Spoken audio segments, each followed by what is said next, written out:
Hi guys, welcome back, and today we are prepping for pizza night.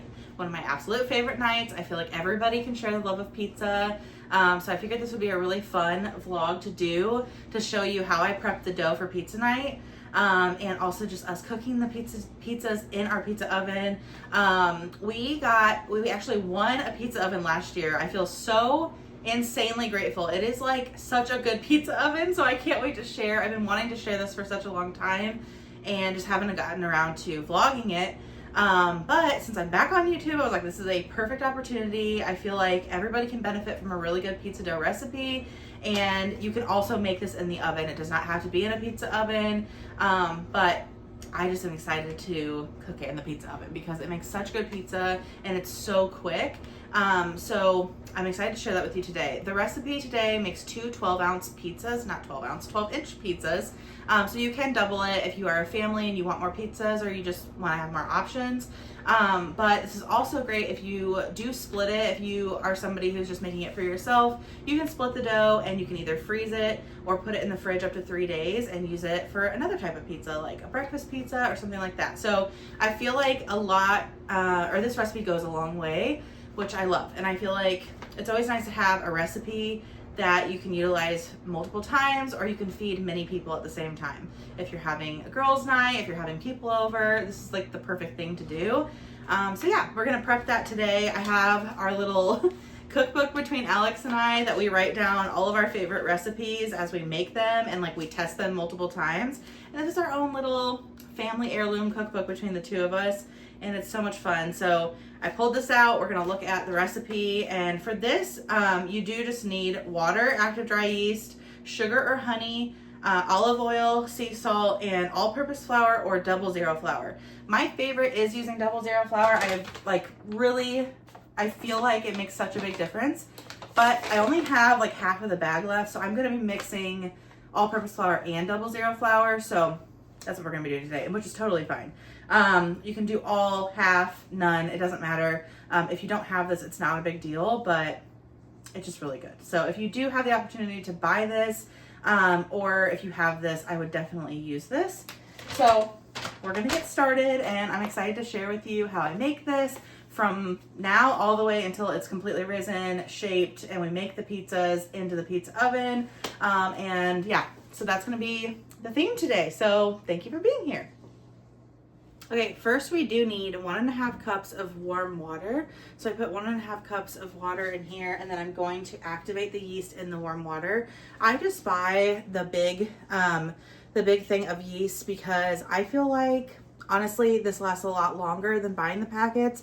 Although the packets are obviously easier because they are pre-measured, but sometimes you need a little bit more than the packets or a little bit less, and you find yourself kind of wasting. So I find that this lasts a lot longer and it's much easier. So we're gonna do, it says 2 1/4 teaspoon of active dry yeast. So we're gonna measure that out and put it straight into the water. So I'll do the 1/4 teaspoon first, sprinkle it over the water, and then I'm gonna go in with the teaspoon and put in 2 teaspoons in there. And then after that, I'm gonna add the sugar, which is gonna help activate the yeast. And you actually can use honey too, which I might do. So we need a teaspoon of honey. So I'm gonna grab the honey and then I'm just gonna kind of eyeball it. So it's a teaspoon of honey. And then I'm going to grab a little spatula and I'm gonna mix the yeast, honey, and water together just very quickly. And I'm gonna let this sit for 5 to 10 minutes. So it's gonna look kind of milky like this. And then you're gonna let it sit, and it'll rise to the top in a bloom. So you'll see in the center, once it starts to kind of bubble up on the top, that's when it's blooming, and that's how you know your yeast is active and it's going to work and it's gonna rise your dough. If it does not bloom to the top, that means your yeast is dead, your water is too hot or too cold. You just want it kind of like a lukewarm. It doesn't have to be hot or anything, but you definitely don't want it cold. So you're gonna let this sit, and I'll make sure that the yeast is good and active. And I meant to say that with my container, oh my gosh, with my container of yeast, I keep it in the freezer. It keeps longer I have found. So it's just a really nice thing, and you don't have to let it go to room temp before you use it. So you can just take it straight out of the freezer and use it as you need. And I know that it's gonna last a long time by being in there. That's just what I do. I heard it from a tip from somewhere at some point when I was probably watching bread making videos. So, and you can also buy these containers for instant yeast as well, which is really nice. I like having instant yeast if I don't have the time to let something rise for a while. But this is just like super handy. Of course, if you have a sourdough starter, you can use sourdough starter, but this one is specifically for using yeast. And it makes a very, this one makes a very chewy texture pizza. It's like more thin crust, and then it still has that like crunchy outside, which is so good. And it's very like buttery tasting, which I really like. So yeah, that's what I use. And then I'm gonna stick this back in the freezer, wait for that for 5 to 10 minutes, and then I will show you what it looks like, and then we'll move on. You can start to see it's getting foamy at the top, which is when it's starting to bloom. This is what you want to see. It's going to start doing this within a couple minutes. I'm going to let it go for a couple more minutes just to give it the full activation, but I just wanted to show you what it should look like if your yeast is active. It's going to be very foamy at the top. It's going to start kind of bubbling and blooming to the top. Okay, while that's finishing blooming for the next couple of minutes, I already have a 2-cup measurement of my 00 flour. Like I said, I probably only have about 2.5 cups of 00 flour. The rest I'm going to supplement with all-purpose flour, which is totally fine to do because I'd like to at least have some of it be 00 and use it up. So I'm going to do that. This is 2 cups, and we need 4 cups of flour. So I'm gonna put 2 cups in there, finish out to the 4 cups, and then I'm gonna add the salt in here, mix it together, and then we will add the yeast mixture after that. Okay, I have mixed the salt and the flour together really well to incorporate all the salt, and this yeast mixture is fully bloomed. So now we're gonna pour that mixture into the dough, or into the flour and salt mixture. There's a little bit of honey left. I want to make sure I get all the sugar. I really have noticed the difference between using sugar and honey, and I really prefer honey. Well, you might not notice the difference. It's not a big deal. Whatever you have on hand is perfect. So I'm going to lift this up, and we're going to start mixing it on a low speed. It's going to make like a shaggy dough at first, and then I will show you what it looks like as it starts to knead and come together. At this point, I'm going to add the olive oil. I'm just gonna eyeball it. So we need 2 tablespoons. So that was about 1, and that's about 2. You can measure that out, of course. And then I'm gonna turn it down to low, and I'm gonna let that go for a couple minutes, and we'll come back and see how it's doing. Okay, you can see now that it has fully cleaned the sides of the bowl, and it's not too sticky. My finger comes right off of it. So that's when we know we're ready, and we will lower the bowl, and I'll take it off of here, and then we're gonna oil the bowl really well and let it rise for like 1.5 to 2 hours. Okay, now we have the dough ball all done and incorporated. It's not too sticky. It's nice and smooth. So we're going to oil the bowl all around the dough, probably like a tablespoon of oil, and I'm gonna just pull from the bottom to lift the dough ball up, and like that, and then I'm gonna roll it around in the oil so it gets nice and slick in the bowl and it will not stick. So I'm gonna form a little bit of ball in there, and then I'm gonna let this sit for like 1.5 to 2 hours until it like doubles in size or even a little bit more. So we'll check it in probably 1.5 hours. It depends on how warm your kitchen is. If you have a bread proofing setting in your oven, I highly suggest that. Or you can warm your oven up to like your lowest amount that it'll go, and then turn it off and open the door and cover this with a towel and let it sit in there in a warm place, or just on your counter if your house is pretty warm. But I'm gonna put mine in my oven for about 1.5 hours, like I said, and we'll come back and check on it and see how much it's risen.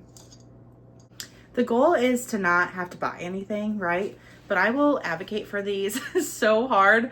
You can get a pack of shower caps that are disposable if you're not interested in like having reusable or washable ones.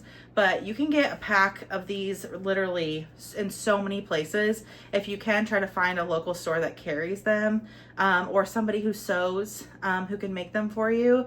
to support that first. If not, you can obviously go onto Amazon or anything to purchase packs of these. But I live for these. They're so nice for not drying out your dough and just being able to fit over different size bowls. I use them for all kinds of bread that I make. Anything that I make basically in a bowl that needs to rise, I use them. So yeah, I highly suggest having some of those on hand, or shower caps of some sort. You can also just use like a warm damp towel or a wet towel, not like sopping wet, but just any type of tea towel that you have, you can cover it with that as well. But I just wanted to show you those because I think they're so helpful. And if you are really into bread making or anything that you have to make with the type of bread that you need to rise, or let the bread rise, those are really great for keeping covered and being able to reuse them. So yeah.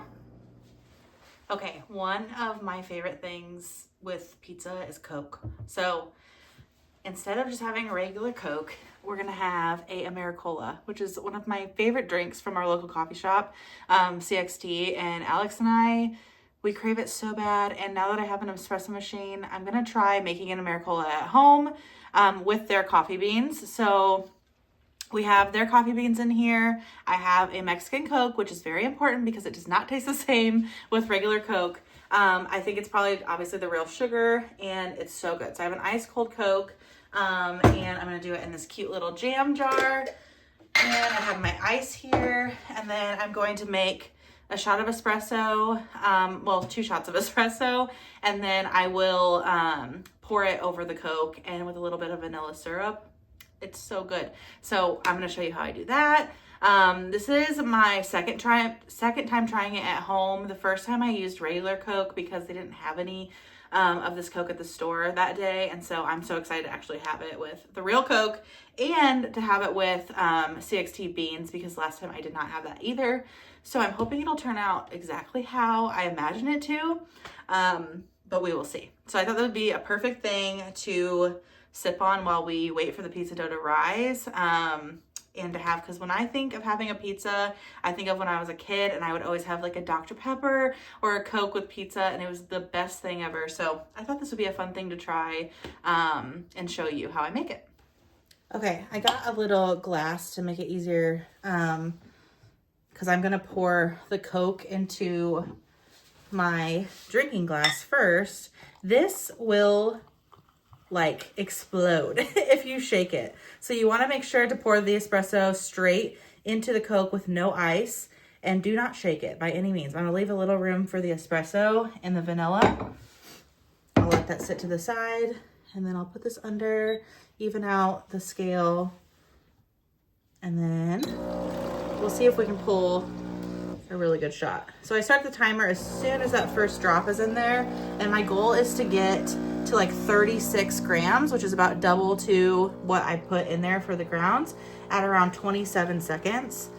I have not hit that more than like twice, but it's fine. We might hit it today because we're at 17 seconds and 17 grams. That's pulling so good. I'm so excited. This machine, I have to stop at about 32 grams because it keeps dripping, which is totally fine. Yeah, we got 30 seconds and 36 grams, which is literally so good. I'm so excited. I'm nerding out over pulling espresso shots. It's a whole science that I had no idea. Oh my gosh, that looks delish and it smells so good. I'm gonna let that drip and then we'll pour it into our Coke. Okay, I have the vanilla syrup here. My shot of espresso here. Looks so good. And then my Coke. I usually would use a bigger glass, but I think this will be good because I don't want a ton. And then I am going to pour this in really slowly because, like I said, this will literally, like, the science of it is crazy. So I'm going to pour this in. See, it's already going to fizz up. I'm going to do it really slowly. Please do it very slowly if you make this. I do not want it to go all over for you. And when you buy it at the local coffee shop, they're always like, have you ever had this before? And if you have, sorry, I was blocking that. If you have not, do not shake it. The first time we ever bought it, we did shake it and it spilled all over their floor. So I'm gonna put a little bit of vanilla in there. And then I'll add a couple cubes of ice. Oh my gosh, it's gonna overflow. I might only do 2 cubes right now, and then I can mix it up after and add more. Oh, it looks so good. And I might have to add more vanilla too, but well, let's go get a straw, mix it up, and we'll see how it tastes. I was thinking bravely putting that in a small jam glass because I needed a little bit more Coke. It was very strong because I did do 2 shots. But it's so good. I want more vanilla. I love vanilla Coke. And obviously you could make this without espresso and just make vanilla Coke. But I think it's just so good with a little bit of espresso, and it tastes just delicious. So that's our drink today. I'm so excited to be able to make this at home, and it's so good. When I get it at the coffee shop, we also get a strawberry, or was it cherry? I think it was like a cherry chocolate cold foam, which I think would be really good to make at home. But I'm not in the mood for milk today, but you could put a cold foam on top of this, like just a salted cold foam, a regular vanilla one, and it would make it like a creamy soda, which would be really good. But yeah, this is good, and I hope that you try it because I think that you'd really like it. Especially, I mean, obviously you have to really like espresso and you have to really like Coke to like this, because it is an interesting, like, strong flavor, I would say, but one of my favorite drinks.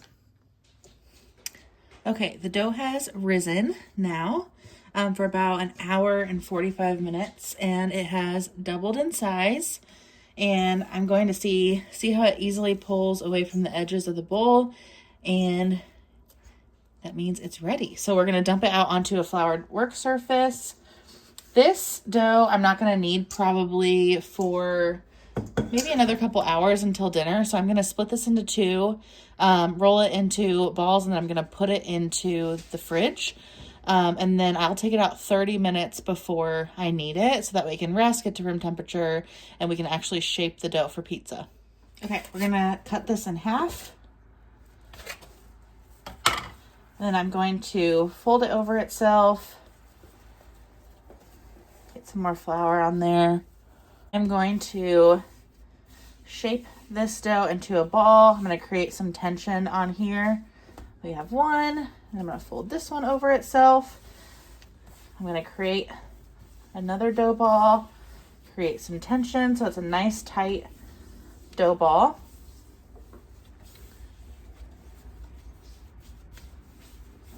Okay, we have 2 here, and I'm going to put these in the fridge for the next couple hours until I'm ready to use them. And like I said, I'll take them out 30 minutes before I'm ready so they can come to room temp, relax. That way I can shape them into the pizza dough and then add the toppings. The dough from the fridge, I reshaped it a little bit. I put some cornmeal and flour underneath it so it doesn't stick it all to the counter. And then I'm going to let this sit for the next 30 minutes or so to let it get to room temp. It's going to make it a lot easier to flatten and actually shape into a pizza. I'm trying to decide if I want to keep these as bigger pizzas or actually divide them up into 4 total smaller pizzas. So I'm going to see, but I'm going to let it at least get to room temp before I decide that. And there's already some bubbles on here, which I love to see because it's going to get a really nice chewy and airy dough. So yeah, we're going to let this sit for the next 30 minutes. We'll come back when we actually shape the dough, put the toppings on, and preheat the pizza oven and everything like that. Okay, so I have the 2 pizzas that have been sitting at room temp for probably 30 to 40 minutes. I have my pizza peel is coated with cornmeal, which I find to be a much better nonstick than flour, and not adding any more flour to this to dry it out. So I'm going to flatten this around. I did forget to cover this with a damp towel, so there is a little bit of crust on it, but that's okay. I'm going to go in a circle. The dough is still kind of cold, so once I shape it, I'll let it sit a couple more minutes because I want it to hold its shape. So I'm going to roll this out to a nice thin pizza. It is still a little too cold, I think. I might see how it's kind of bouncing back. So I'm going to let this sit probably another 10 minutes we have our pizza oven warming up. And I'll let this sit another 10 minutes because it is bouncing back a little too much. So we'll let this sit a minute and then we'll come back. Okay, we're back. I have it transferred onto the pizza peel. I always make my pizzas on the pizza peel. It just makes it so much easier. I make sure it's very heavily covered with some type of either flour or cornmeal. Like I said earlier, it makes it easier to slide it into the pizza oven or your oven. So I'm going to kind of dimple around. I have it pretty thin. So I'm going to dimple around here. The first one we're making is a buffalo chicken pizza. And then the other one's going to be just a plain pepperoni. So for the buffalo chicken pizza, I am actually going to use some traditional pizza sauce. Not a ton, but just a little bit as a base. Base down, I'm going to spread that around. We might add a little bit more. I don't want a ton for the buffalo chicken one because I don't want it to take away from the buffalo sauce, but I already have the chicken marinating in the buffalo sauce. I had it a couple hours in the fridge. And I just got a rotisserie chicken for this because it just makes it so much easier. So I have this down, not a ton. We don't want it to be like soggy or anything. And then I'm going to put down mozzarella first.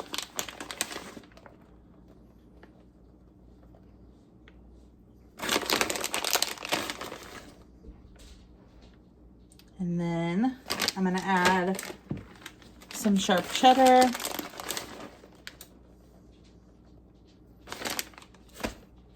And then I have the buffalo chicken here. I'm just going to add it into different spots on the pizza. I'm just using my hands. I don't care. I'm just going to get messy. And afterwards, we'll top it with ranch and some green onion. Or I might do pickled onion, actually.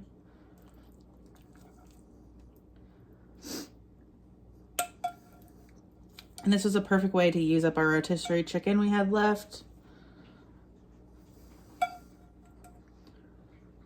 Okay, have all the buffalo chicken on there. I'm going to wash my hands. I'll top it with some more mozzarella, and then we'll put it in the oven. Okay, I added a little bit more buffalo sauce and a little bit more sharp cheddar and mozzarella on top, and I'm going to just drizzle it with olive oil on top. And then we're going to go put this in the pizza oven. Okay, so we have it all preheated. We're going to put the first pizza in the oven.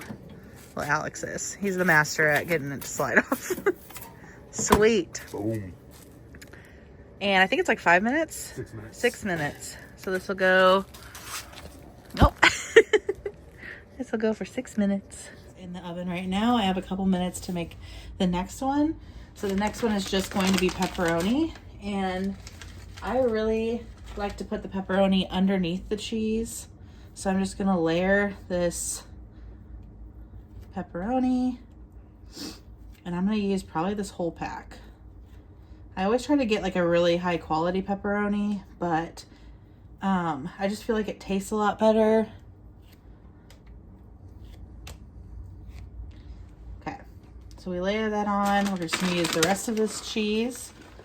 And I'm going to add Parmesan to this as well. I'll get real mozzarella, and I totally forgot to do that.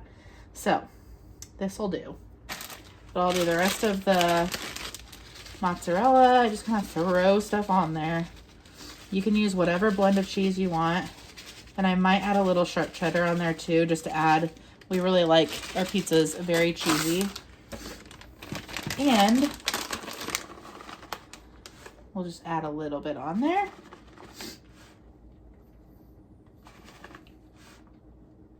Okay, we got that. And then I am going to add olive oil again on this. I'm also going to add some seasonings.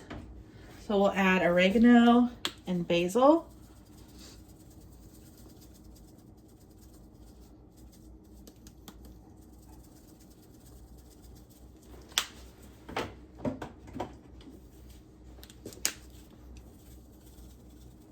And then in the summertime, we always add our fresh basil from the garden, and it is divine.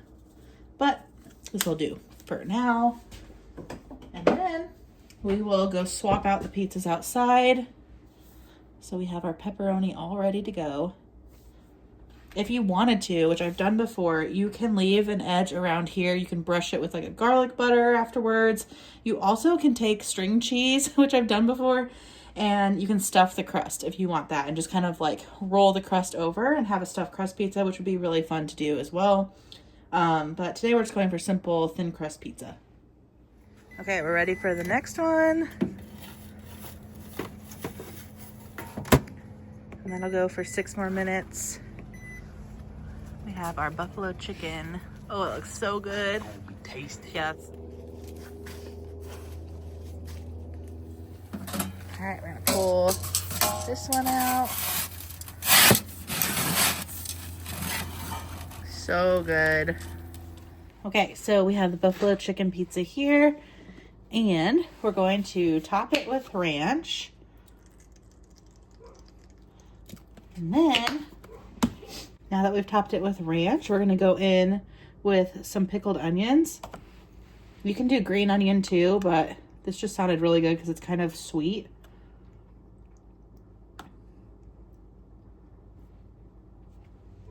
I'm just gonna kind of put them around. These would be so good on a barbecue chicken pizza too, but because I already put buffalo sauce on the chicken earlier,